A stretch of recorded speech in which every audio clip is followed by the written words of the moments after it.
राजस्थान के मुख्यमंत्री श्रीमान भजनलाल शर्मा ने अपने बजट घोषणा पत्र 2024 में जिन योजनाओं की घोषणा की थी वह सभी योजनाएं 1 अप्रैल 2024 से लागू होने वाली है। 1 अप्रैल से राजस्थान में बहुत बड़े बदलाव होने वाले हैं जिनके बारे में आपको जानकारी होना आवश्यक है। तो आइए जानते हैं एक एक के बारे में। नमस्कार साथियों, देखिए राजस्थान के मुख्यमंत्री भजनलाल शर्मा जी ने अपने बजट में जो भी वादे किए थे वो वादे 1 अप्रैल 2024 से धरातल पर उतरने वाले हैं। जिनमें सबसे बड़ी योजना थी बेटियों को प्रोत्साहन। इस योजना के माध्यम से 1 लाख रुपए तक बेटियों को अपने सेविंग बॉन्ड के रूप में दिया जाएगा उनके जन्म के ऊपर। इसके मुख्यमंत्री विश्वकर्मा पेंशन योजना श्रमिकों, स्ट्रीट वेंडरों व लोक कलाकारों के उत्थान के लिए योजना चलाई गई है। इसमें श्रमिकों, स्ट्रीट वेंडरों को वृद्धावस्था में संबल प्रदान किया जाएगा। योजना में 60 से लेकर के 100 रुपये मासिक प्रीमियम देने पर 60 वर्ष की आयु पूर्ण करने के उपरांत 2,000 रुपये प्रति माह पेंशन प्राप्त होगी। शेष लगभग 400 रुपये प्रति माह प्रति व्यक्ति का प्रीमियम राज्य सरकार के द्वारा वहन किया जाएगा। सामाजिक सुरक्षा पेंशन राशि में बढ़ोतरी। देखिए, सामाजिक सुरक्षा पेंशन योजनाओं के तहत वृद्धावस्था पेंशन, विधवा पेंशन, एकल नारी पेंशन, विशेष योग्यजन पेंशन, लघु एवं सीमांत वृद्धजन कृषक पेंशन अब मिलेंगे 1150 रुपये प्रति माह। पहले आपको प्रदान किए जा रहे थे 1,000 रुपये प्रति माह, जिसमें 150 रुपये की बढ़ोतरी की गई है और वर्तमान में आपको 1150 रुपये प्रदान किए जा रहे हैं। इस योजना के तहत लगभग 73 लाख परिवारों को लाभान्वित किया जा चुका है। डबल इंजन सरकार में देखिए, पीएम किसान सम्मान निधि राशि बढ़ाकर के 6,000 से बढ़ाकर 8,000 रुपये की गई है और आने वाले समय में इसको 12,000 किया जाएगा। गेहूं के न्यूनतम समर्थन मूल्य 2,275 रुपये पर 125 रुपये अतिरिक्त बोनस प्रदान किया जा रहा है। 33 लाख किसानों को निःशुल्क बीज भी दिया जा रहा है। 50,000 से ज़्यादा किसानों को सोलर पंप स्वीकृति दी जा चुकी है।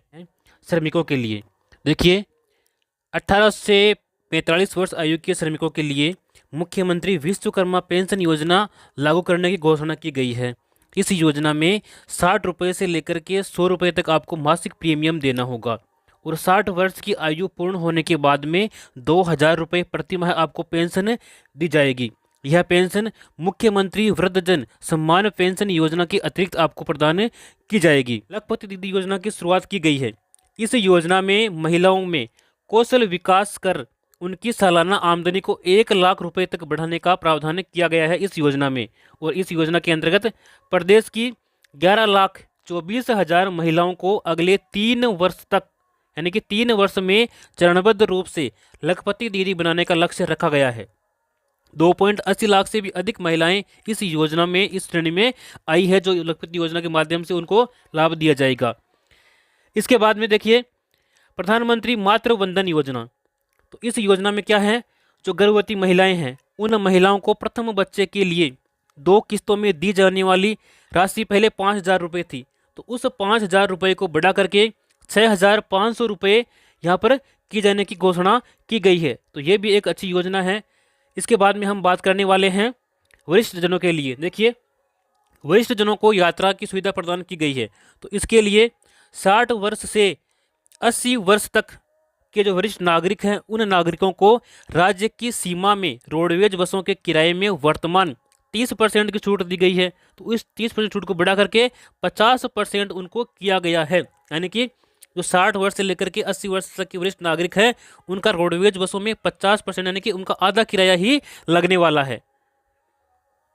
इसके बाद में हम बात करने वाले हैं बेटियों के लिए। देखिए, बेटियों को मिलेगा प्रोत्साहन।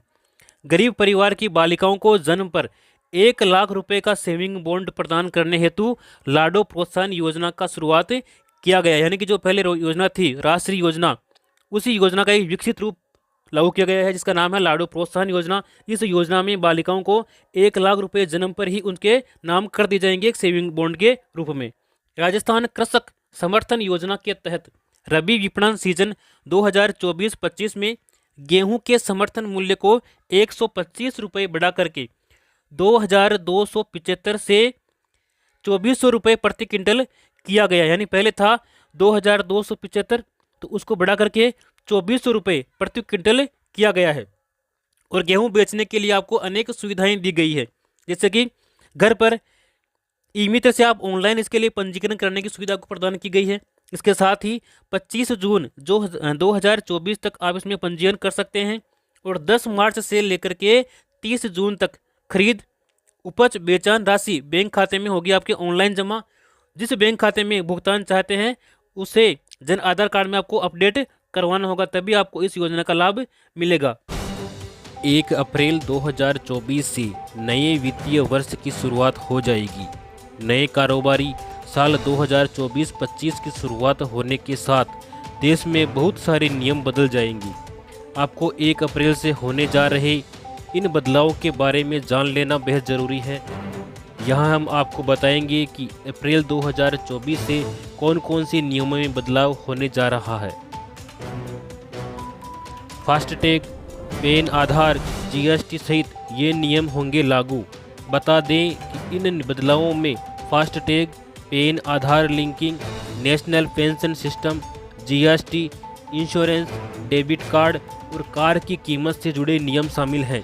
चलिए एक एक करके इन सभी नियमों के बारे में डिटेल से जान लेते हैं। बिना केवाईसी वाले फास्टैग होंगे ब्लैक लिस्ट। सबसे पहले बात करेंगे फास्टैग ई केवाईसी अपडेट के बारे में।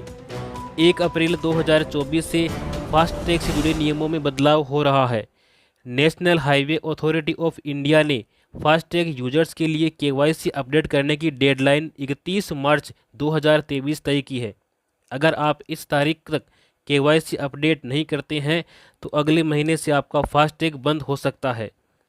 NHAI ने घोषणा करते हुए कहा है कि वन व्हीकल वन फास्टैग पहल के तहत बिना केवाईसी वाले फास्टैग को ब्लैकलिस्ट या डीएक्टिवेट कर दिया जाएगा। पैन को आधार से लिंक करने के लिए देना होगा जुर्माना। वहीं सरकार ने पैन कार्ड को आधार कार्ड से लिंक करना अनिवार्य किया गया है। पैन को आधार से लिंक करने की डेडलाइन 31 मार्च 2024 है। अगर आपने इस डेडलाइन तक पैन को आधार कार्ड से लिंक नहीं किया गया है तो आपका पैन नंबर डीएक्टिवेट हो जाएगा। इतना ही नहीं, 1 अप्रैल के बाद पैन को आधार से लिंक करने के लिए आपको 1000 रुपये का जुर्माना भी भरना पड़ सकता है। पर पेंशन से जुड़ी हुई है। दरअसल पेंशन फंड रेगुलेटरी और डेवलपमेंट अथॉरिटी ने नेशनल पेंशन सिस्टम यानी कि एनपीएस को और भी ज़्यादा आकर्षक बनाने के लिए बड़ा कदम उठाया है।